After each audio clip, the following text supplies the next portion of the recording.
From the Library of Congress in Washington, D.C. It is my distinct pleasure to be able to introduce Leland Melvin. He is the definition of a Renaissance man. He has been, and clearly a comedian. He's been an NFL player for the Detroit Lions, my hometown, just throwing that out there, a NASA engineer, and an astronaut. He has also had his official NASA portrait go viral because he posed with his two beloved dogs. He's also a writer, and he's an engineer who doesn't just consider the science of space, but the poetry and the magnificence of it. And he's written a memoir of his extraordinary life, Chasing Space, an astronaut's story of grit, grace, and second chances. He will also be signing copies of his book after his talk at 2 o'clock. It is my great pleasure to introduce Leland.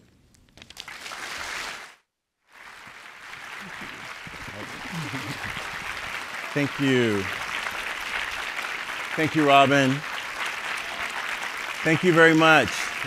It's so great to be here. It's my first National Book Festival, and I'm really honored and I'm really inspired by some of the other authors and just what the Library of Congress and the city are doing to especially inspire our next generation of explorers, like our little ones like sitting over here.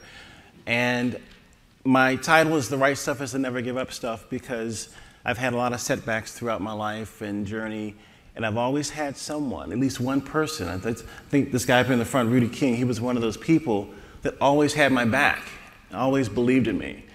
And so I'm going to take you on this journey that I've had over my last 53 years.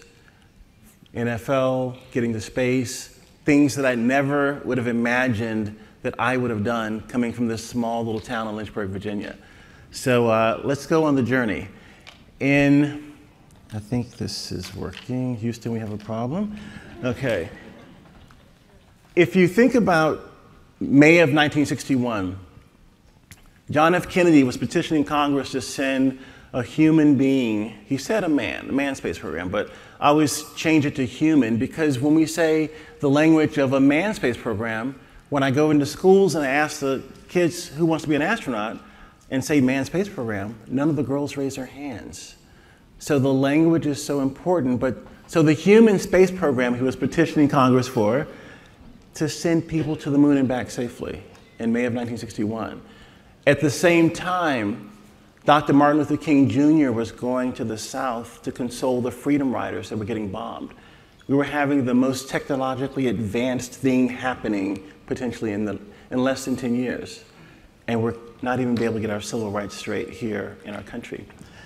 And I think about during that same time in the 60s, we had Gene Roddenberry with Nichelle Nichols inspiring people with Star Trek and the Starship Enterprise. And she was the first African-American woman to play a leadership role in the 60s on television that wasn't a servant or a maid. And I remember talking to Nichelle about this, and she said, you know, I was going to quit the show early on and go back and do some theater and dance. And Jean held her resignation over the weekend for her to think about it. She went to an NAACP meeting in Los Angeles and bumped into someone who said they were her #1 fan. That #1 fan was Dr. Martin Luther King Jr. He was like, oh my God, it's Nichelle Nichols. And she saw his enthusiasm for the show. He even said, this is the only show that I will let my kids stay up and watch at night because you're doing with Star Trek what I'm trying to do with the civil rights movement. She tore up her resignation and she stayed with the show.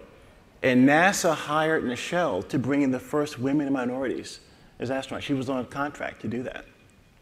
Guy Bluford, Mae Jemison, Sally Ride were all products of this Gene Roddenberry, Nichelle Nichols combination of inspiration. Now, I watched a little Star Trek. There was another guy who watched Star Trek who was Ronald McNair. Ronald McNair was on the Challenger that perished in '86. But when he saw Star Trek, he said to his brother, he said, "Carl, if there are women like that in space, I want to go to space." So, art imitating life, life imitating art, this was a way that we were helping inspire that next generation of explorers. And in July of 1969, one small, back to that man thing, one small step for a human, one giant leap for humankind.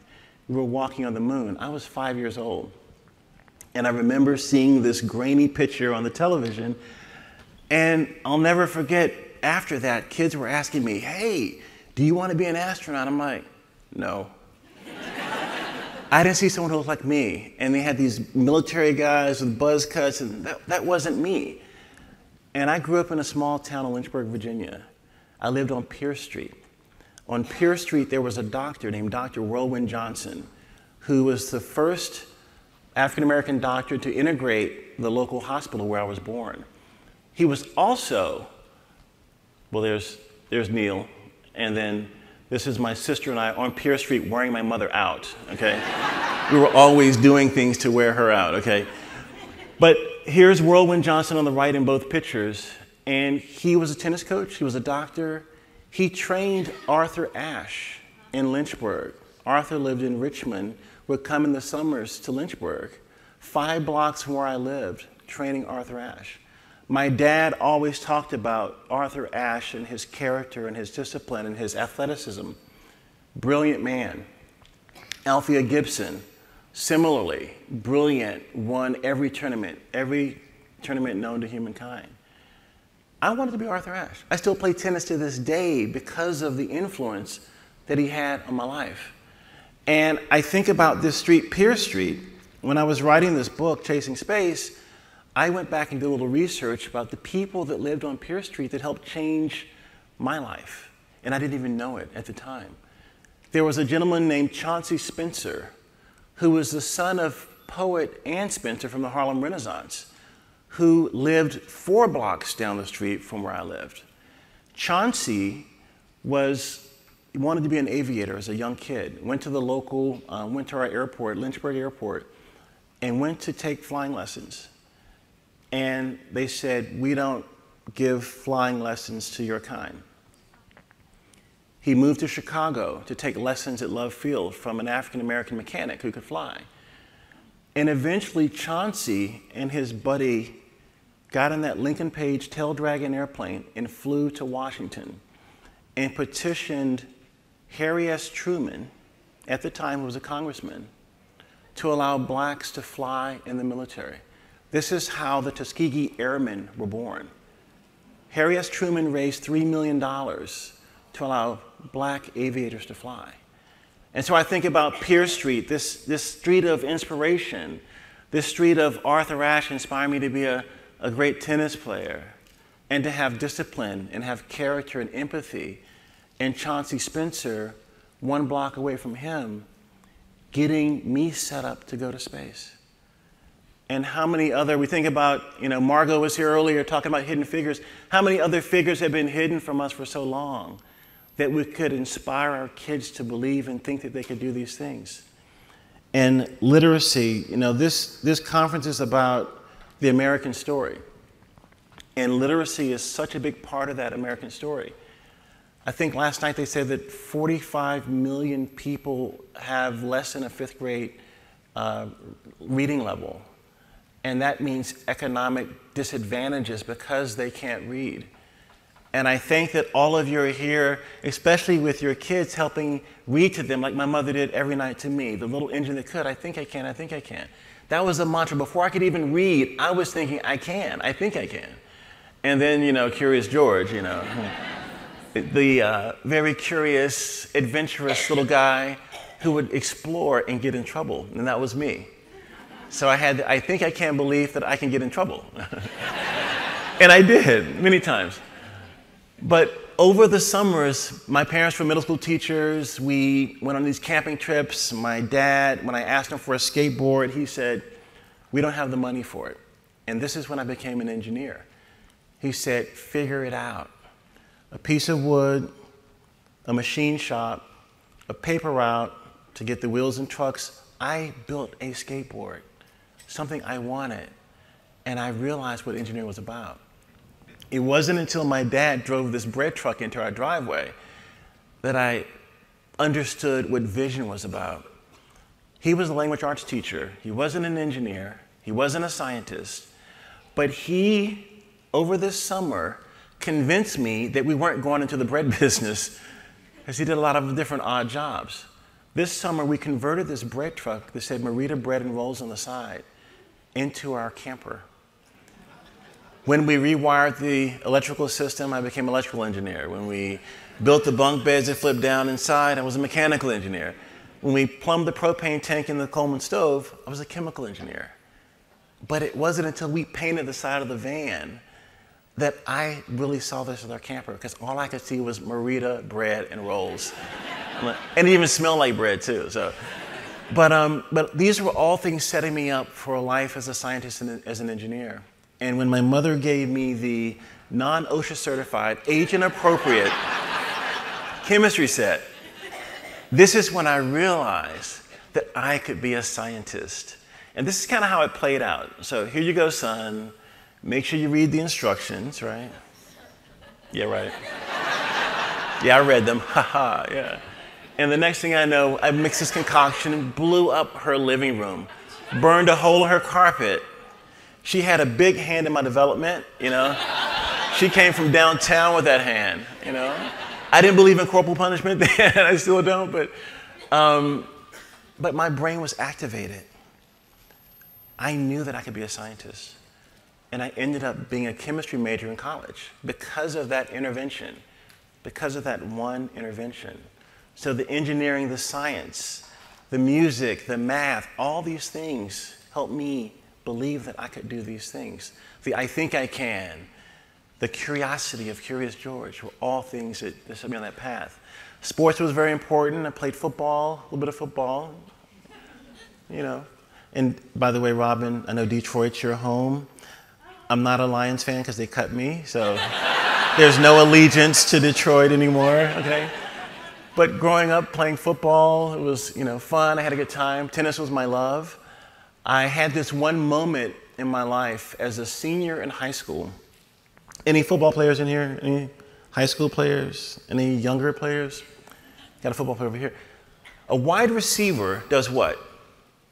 Score touchdowns. And does what? Catches the ball, right? I was a wide receiver on a running team, which means I block a lot, right? My moment came, we were down by a touchdown. I'm running down the sideline. I'm running, the crowd is screaming. Y'all scream. I'm running, the crowd is screaming.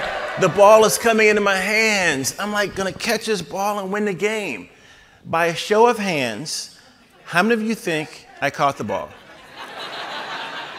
By a show of hands, how many think I dropped the ball?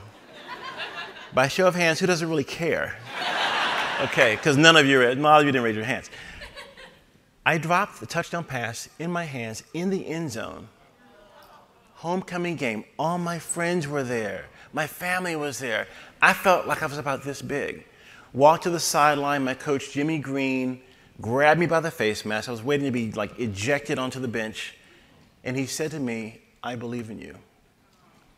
Go back out there and catch the ball this time, okay? So I'm running down the sideline. The second time I'm running, the ball's coming, the crowd is screaming, I'm running. I could read Spalding on the side of the ball. I was so laser beam focused. We caught the ball. Unbeknownst to me, there was a college scout from the University of Richmond who was looking to see if I could play football at Richmond. He walked out of the stadium on the first drop. He heard the crowd screaming the second time. And he came back in the stadium and he looked over and he saw me in the end zone, like, you know, hey. That one catch resulted in a $180,000 scholarship to the University of Richmond. And the reason, I think I can, right? The reason he gave me that opportunity is because he said, you didn't give up. The grit, the perseverance, the grace, all those things that I have talked about in the book, he believed in me because I didn't give up. And that's the message that I've tried to weave throughout the book, is that opportunities come to you, but you have to be prepared for that opportunity. And having that one person in your life, all you need is one that has your back and believes in you. And I had many of those people, but he was one of them. Went to Richmond, football scholarship, majored in chemistry, was still blowing things up, but now I could legally do it, you know, and not get a spanking from my mother. Played football there, 0-10, 3-8. We didn't do too well my freshman year, my sophomore year, but we ended up going to the playoffs my junior and senior year because we kept on, we didn't give up. And then I got drafted to the Detroit Lions. Detroit, yeah, Robin, yeah. Detroit Lions in the 11th round, pulled a hamstring muscle in training camp. And then I came back home. My agent said, Dallas wants to sign you for the next season. So I have from August of 1986 until maybe March of 1987 to figure out what I'm going to do with my life for those few months. And this professor at University of Virginia said, come up and we'll talk to you about being a research assistant here. I'm like, but I'm going to play football, man. I'm going to play, you know. The research assistant and football don't really, you know, mesh.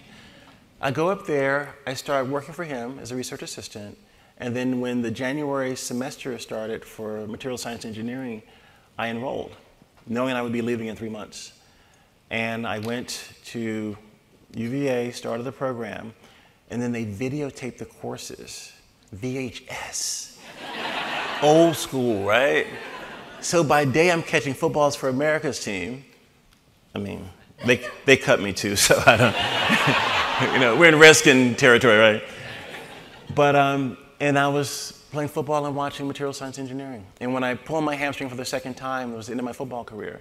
I just went right back and finished my master's degree at University of Virginia. And so that was my foray in the NFL. This was the last catch in a preseason game. But I had that second chance for my academics. And NASA Langley Research Center, I worked there as a research scientist with my friend Rudy King here. And we were developing sensors to help with the space shuttle and the space program. And a friend of mine said, Leland, you'd be a great astronaut. I'm like, yeah, right. He saw something I didn't see in myself. And he handed me an application. I looked at it, I didn't fill it out. But another friend of mine filled the application out and he got in. And I said to myself, if NASA's letting knuckleheads like that in to be astronauts, maybe I can be one too. So I applied in the next selection, which was 1987 for the 1998 class, and I got in. And I think about all the people that have been in the space program, 362 people, I'm in there somewhere. I had this opportunity, this small kid from Lynchburg, Virginia, being one of 362 Americans to have an opportunity to fly in space. Now, our class was 25 US, out of 2,500 people, 25 were selected, and we had 6 international astronauts. Now, can you guys find me in the picture anywhere? In the front row, on the side. Let me give you a little hand there. There's Leland in there, a very diverse group of people. Navy, Air Force, Marines. It was an incredible class of people working together to help advance our civilization. And I was in Russia for 2 years working with the first crew that was going to the International Space Station. Bill Shepard, Yuri Gudzinko, and Sergei Krikalev. And we did all this training, and I was doing push-ups in the zero-G airplane, which is affectionately known as the Vomit Comet. But we were doing all these things to get these guys ready to fly in space. Expedition 1, the first crew to the space station. And when I came home, it was time for me to do more training. This is the Neutral Buoyancy Laboratory. It's a 6 million gallon pool that we have a submerged space station and space shuttle. We go about 30 feet deep in this pool to do this training. And you do it in this white Michelin Man looking suit. There's one little piece of hardware that goes in this suit that can be very critical to your success in the water. There's a little pad called a Valsalva pad It's a styrofoam block that you press your nose against it. If you're the kind of person that needs to squeeze your nose to clear, that allows you to press your nose against it in the helmet to clear your ears. I'm the kind of person that needs to squeeze to clear. They forgot to put mine in. We go down about 20 feet, and I tell the test director to turn the volume in the headset up. I hear nothing but static from that point on. They're taking me up and down in the pool trying to get my ears to clear, and I don't hear anything. Let's back up 4 days before this thing happened. My parents were having their 35th wedding anniversary in Lynchburg, Virginia, not far from Pierce Street. My cousin was in the car with me. I was dropping them off at a hotel, and she had a friend with her named Jeanette. Jeanette said to me, "Something's going to happen to you. No one's going to know why this happened. You will be healed of this. You will fly in space. This will be your testimony you share with the world." And I'm like, oh, okay. I had just come back from Russia with the first crew. The next 4 days later, I'm going to start my training to be a spacewalker. And the first people to get their training to be spacewalkers, we're building an international space station. You need spacewalkers to do that. She's telling me something's going to happen to me. And I listen to people, you know. I didn't shut her down. 4 days later, I am completely deaf. They take me out of the pool. They take my helmet off. The flight surgeon walks over to me, and he's talking to me. I think he's joking with me because he's moving his lips and I don't hear anything. He touches my right ear. He pulls his finger back, and I feel the blood streaming down the side of my face. They rushed me to the hospital. And these are the faces of my surgeons. Doesn't look too optimistic, does it? They went in and operated. They went in to look around to see if I had something called a perilymph fistula, where I was leaking out of my ears on the inner ear, the oval and circular windows. And they couldn't find anything. Everything was intact. And about 3 weeks later, my hearing slowly came back. I'm still impaired in my left ear. Probably 90% of it's gone. So as an astronaut, hearing is kind of important, right? And they immediately medically disqualified me to fly in space. They said, "You're never going to fly in space." My doctors told me that. And I was trying to conjure up all these things, a little engine that could, I think I can, Curious George, all these things. And when I opened my laptop up and watched a movie, I realized when I could not hear the sound that I was deaf. My friends consoled me, the people looked out for me, but I was still deaf in this hospital room. The head of all of NASA, Daniel Golden, came to visit me, and these legal pads are my way of communicating with the world. I could talk, but I would have to hear what they say through this writing. He said, "I'm not going to give up on you like we didn't give up on the Hubble Space Telescope. It needed corrective vision when it was launched."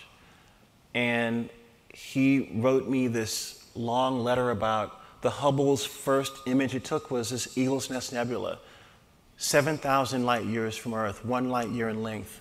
It's a place where stars are born. He gave me a cell phone number. He said, "I'll never give up on you. I'll never give up on you." And then 3 months later, he was fired. I'm like, oh man, that cell phone is no longer any good, you know? But, you know, my hearing did come back, and they were trying to figure out what to do with me as a, hearing impaired astronaut.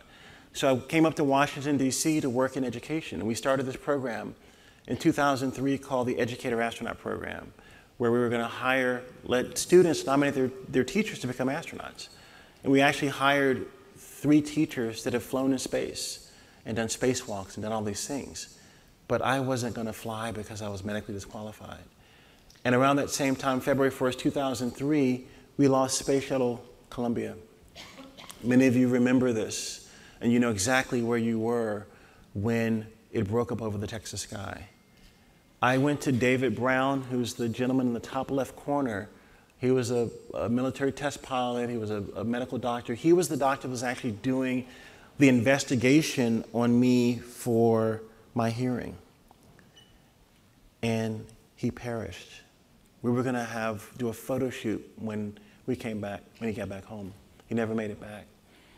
In the bottom left corner, that's David's father at Arlington National Cemetery. We went around the country to the different memorial services. We're flying in the NASA jet, taking off and landing. And the chief of all the flight surgeons is sitting beside me on every mission, on every launch and landing, taking notes. When we finished the last memorial service, he called me in his office and he said, "Leland, I believe in you. Here's a waiver for you to fly in space." When I think about this journey so far, my friends who came into that hospital room wrote me notes saying, "You should sue NASA, write a book, and get paid." They hurt you, and they told you you're never going to fly in space. I believe that that was not the way to go. I believe that there is more to this journey, and to not give up and to have that grit and perseverance. And I got that waiver. I went home to Houston and said, "Look what I got." And this was the picture I took when I first got assigned to my first flight. They said, "You can bring your family." I said, "Well, my family's in Virginia." But then I thought, wait a minute, I have the furry family. And I snuck them in the back gate. I had about 100 milk bones that when I was putting on the orange suit, they were just chomping away. And I came out and sat down, and they ran over, and Jake came up on my ear and was nibbling my ear. Scott was like, "Hey, what are you doing?" And I told the photographer, "Shoot the picture." So when HarperCollins said, what picture are we going to use for the cover? And I showed them this one, and they said, "Oh, that's the picture. That's the picture." So that was right before my launched in 2008 to the International Space Station. Because I had the hearing loss, they would not let me get back in the pool. So I did robotics instead of doing spacewalks. This is the launch, getting to the space station, what it looked like getting there. We're doing these maneuvers to take pictures of the underbelly so we wouldn't have another Columbia-type activity. And we docked, and my job was to take this Columbus laboratory, use the robotic arm to install it to the space station. Never done it before, only in training. When I got the assignment, I was in mission control, and there were probably about 20 German flight controllers. This is the European Space Agency's baby. They've been waiting 10 years to get this thing installed. So all these flight controllers are like, "You're installing our baby, right?" And so they're high-fiving me and chest bumping me. It's like a joyous moment. But this one guy, as I'm walking out of the room, he turns to me and he says, "Mr. Melvin, we've been waiting 10 years. Don't screw it up." So I'm taking this thing out of the payload bay. We're getting it closer to the space station, and we're getting closer and closer and closer, and the motion just stops. And in the back of my mind, I'm like, "Oh, don't screw it up." But one little push, one little pull on the hand controller is all it took. And Dr. Peggy Whitson, who's coming home tonight at 9 p.m., will be the longest person in space, 650 days, longest U.S. person in space, was my commander in my ear saying, "Pull just a little bit more." And I think about those figures, again, that have been hidden, that are in the forefront, inspiring our young girls to be and do anything they put their mind to, is such a big part of what I try to do also. And Peggy invited us over to dinner in the Russian segment. She said, "You guys bring the rehydrated vegetables, we'll have the meat." We have the meats. So we have this meal, traveling at 17,500 miles per hour, going around the planet every 90 minutes, seeing a sunrise and a sunset every 45 minutes, doing it with people we used to fight against, Russians and Germans. This is the moment that I went, aha. I thought all the technical things that we were doing in space were going to be my aha moment. Me saving Europe by installing their Columbus laboratory. It wasn't that. It was this moment of breaking bread with people going around the planet. It's called the overview effect, or the orbital perspective. You get this cognitive shift in your mind, in your brain, that makes you want to do better when you come home. It makes you 15 minutes. Okay, so took Detroit and Dallas to space and had this cognitive shift one more time. I think about that's the outpost that we left after doing this work on the space station. So are we ready for questions now? Or have 15 minutes before? 15 minutes are left. So give me 3 more minutes, we'll get questions, okay? All right, you got to see this video. This is playing with your food in space, but it's also a teaching moment. Oh man, you guys. This is surface tension. This is chemistry. This is physics. Here, this is space food. An M&M sandwich. I think about when I talk to kids, the M&M peanut butter sandwich to tortilla. I think about when I talk to kids about the future and what they want to do with their lives. I show them this video, and the ones that don't want to be astronauts, then they want to be, because you can play with your food in space. Good contact. Hazardous. Hazardous. That's a good one, Leland. It's got a nice bubble in it, too. Here you go, Dan. They had to separate the straw somehow. Oh, there's M&M's floating up there. You know what form there. It has to be big. It has to be small enough to be able to eat in one hit. Yeah. Oh, a surface one. Look at that. Surface. Have we seen a surface one? Very That's good. going to get captured. Two surface. Hang on a second. Let's get this one. Whoa. Whoa. Sorry, dude. Oh. That's going to be a You want me to meal, hold man. that? I'll hold it. I got it. Knock one out? Newton's laws. He knocked it through. It's like croquet. No, or I was. Billiards. All right, you ready for separation? Wait. Separate. Oh, hold on. Go One ahead. more. Oh man. Dude. What's the Take ice this game? one, too. Mike. Nice. Oh, nice. Curling. That's going to be a meal, man. Yeah. That's 2 sips. Oh, there you go. Yeah, don't choke on it. Good blobology. Go for it, L-Dog. You got Got it. Whoa, almost on the lens. I know. More water than you think. I get to space safely, install the Columbus laboratory, and almost choke on a water bubble and die. My mother saw this video. She was going to kill me. Another hand in my development. But anyway, I want to take questions now because we only have a little bit of time left, and we can talk about some of the other slides, maybe through some of the questions. So thank you so much for your time and attention and your literacy. Thank you. Thank you. Any questions? And if not, we'll go through some more slides. Okay, over here.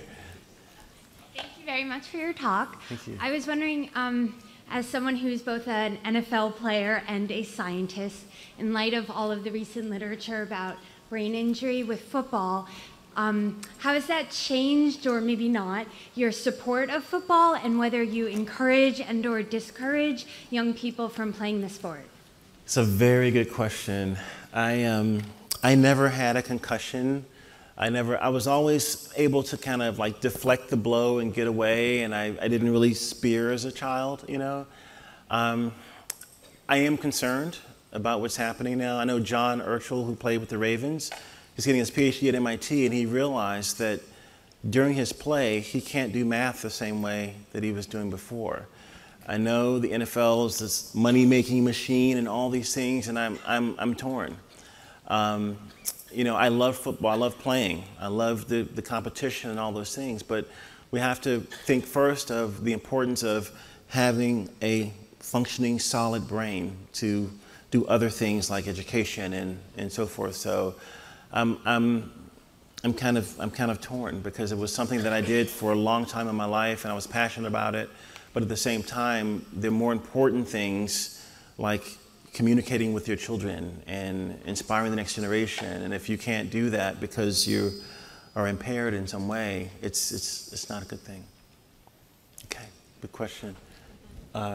This one, and then come on up to the mic, right here.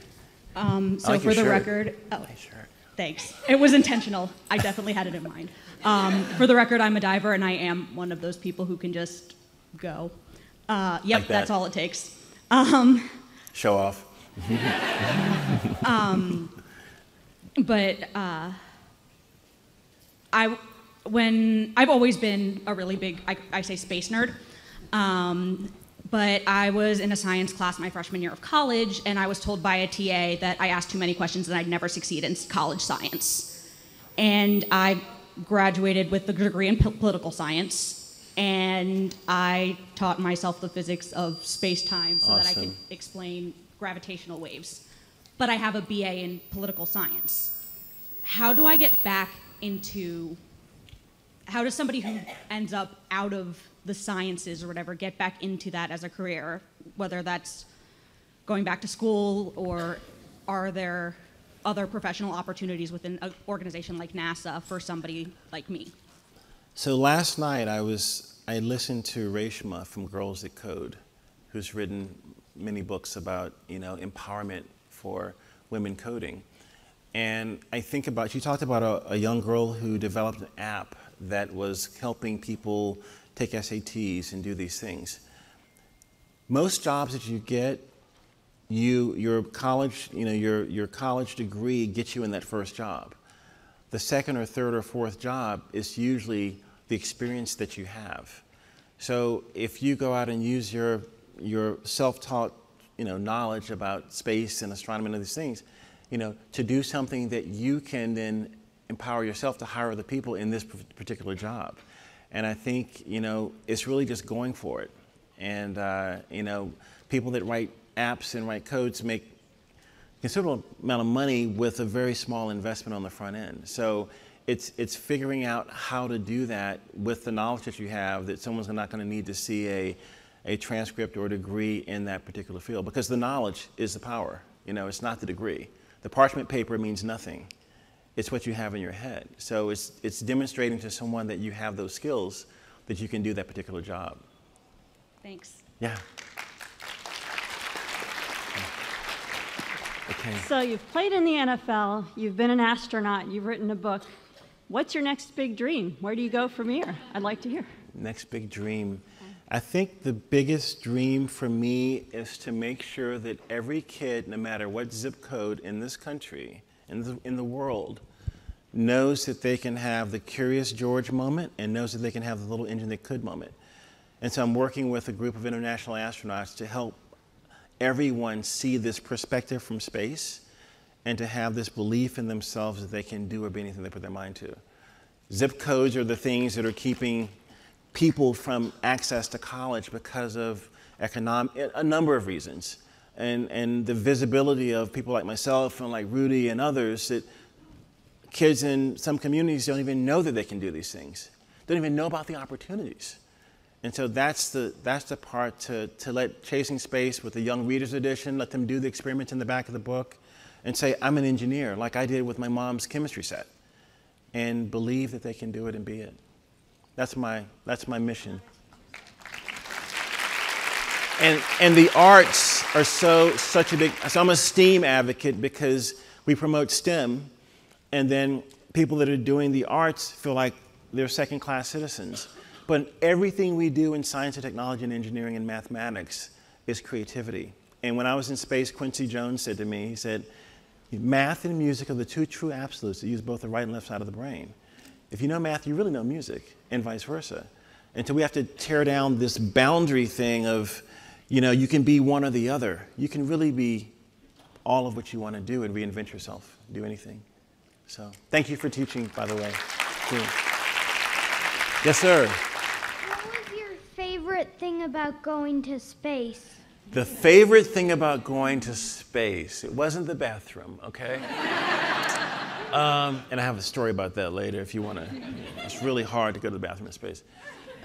I think the favorite thing was looking out the window with my colleagues that I was working with from around the world, and to fly over Lynchburg, Virginia, my hometown, and think about my parents and family having a meal down there. 5 minutes, okay. Having a meal down there, and then 7 minutes later, we're over Paris, and Leo is looking down, thinking about his family having a meal, and Yuri is looking off to Russia. So we're all experiencing seeing our hometowns from space in a very, very short period of time. And then a little bit later, you're back around the planet. And if I were in Virginia, I'm now in Tennessee, and I'm stepping across the United States in this very short period of time. And then also playing with your food in space is really cool, too. Good question. Thank you. Yes, sir. So I want to be one of the next astronauts to go to Mars. Okay. and I have gotten into all GT classes and such, and tried my best with all that I can do. What was your motivation? What kept you going? What kept me going? I mean, again, getting back to have you read The Little Engine That Could? Yes, as well as Curious George. I've been watching those ever since You I was haven't 3. read Curious George? Not yet. I'm telling you, it's something called the joy of repetition. When you've heard it so many times, you've already believed that you can do it. And my motivation was, again, having people that believed in me when I didn't believe in myself. But you have to build that internal strength and character and discipline that if you fail, and there's nothing wrong with failing. I failed at many things. It's not that you fail. It's that you pick yourself up after the failure and figure out what was wrong. We built rockets that failed many times before we got one right to get to the moon. So keep going, just believe, and find that person that has your back and wants you to be successful. And grab them and say, I want to be on Mars in how old are you? I'm 12, so 2030, 2040. Okay, 2040. I want to be on Mars in 2040. Email Elon Musk. Seriously. Elon Musk on Instagram. Say, Elon, hey, I want to go to Mars on the Falcon Heavy, baby. Come on. Help me, you know? I mean, reach out to people that are doing the things that you want to do. Reach out to me. I'm on Instagram, Leland Melvin, you know? And we'll have the discussion. Okay. And if you get to a roadblock, we can overcome that roadblock. You can get through it. Awesome. I can't wait to see you up there. Oh. We're out. 2 minutes. Okay. I'm going to get to this. Okay, go ahead. Hi. I really enjoyed reading the part of your book where you were talking about Nichelle Nichols and her work with NASA. I had no idea. Right. So I'd like to know your thoughts about women in STEM. There's a group of STEM students right here. One of them is my daughter, who's starting the STEM program in 3 days. My son's about to start his 3rd year, so I'd just like your thoughts on it. So women in STEAM, I think is what you said, right? Women in STEAM? There's a group called Makers, makers.com. I want you to go to the website, send all your girls to the website, and this is a place that showcases women doing incredible things. Peggy Whitson is a maker woman, and they see their path, their journey. I think about Peggy, and her dream was to be an astronaut. Not a goal, it was a dream. And when Sally Ride became the first female astronaut, her dream changed to a goal. She applied 13 times. She had a medical condition where they said, you can't be an astronaut. She did the research and found out that that's not a problem for me to go to space. So 12 times she was denied, and tonight she comes home as the first US person to have 650 days in space. So it's the tenacity, it's the I think I can and belief. And I said, ladies, you can do anything that these knucklehead guys can do, okay? Seriously. And I'm a maker man that supports women. So it's just so important that we do that. And some of my bosses have been some of the most incredibly talented and beautiful. I mean, I think of Katherine Johnson. I was at her birthday party in West Virginia this past weekend. She turned 99 years old. And I think about her calculations that helped me get to space on the space shuttle. Not just John Glenn, but the rest of our program. So, girls, ladies, do it. Do it. And don't be shy. Like our other NASA friend in here, don't be shy. If a guy tells you that, you should be playing with dolls, you should be doing something else, show them. Beat them. Let the grades show, Just don't be intimidated by that. It's crap. Yeah, anyway, wrap it up. Okay. Well, one more question for the young lady right here. Okay, go ahead. If you were going to teach one thing to kids like me and new young generations of astronauts, what would it be? The one thing that I would tell you to do is, I think Mark Twain said it, the two most important days of your life are the day you were born and the day you figure out why. Study, learn, figure out why you exist on this planet and what your purpose is to help other people and advance our civilization. And once you figure that out, it's fun. All right, thank you so much. Have a great day. Chasing space. This has been a presentation of the Library of Congress. Visit us at loc.gov.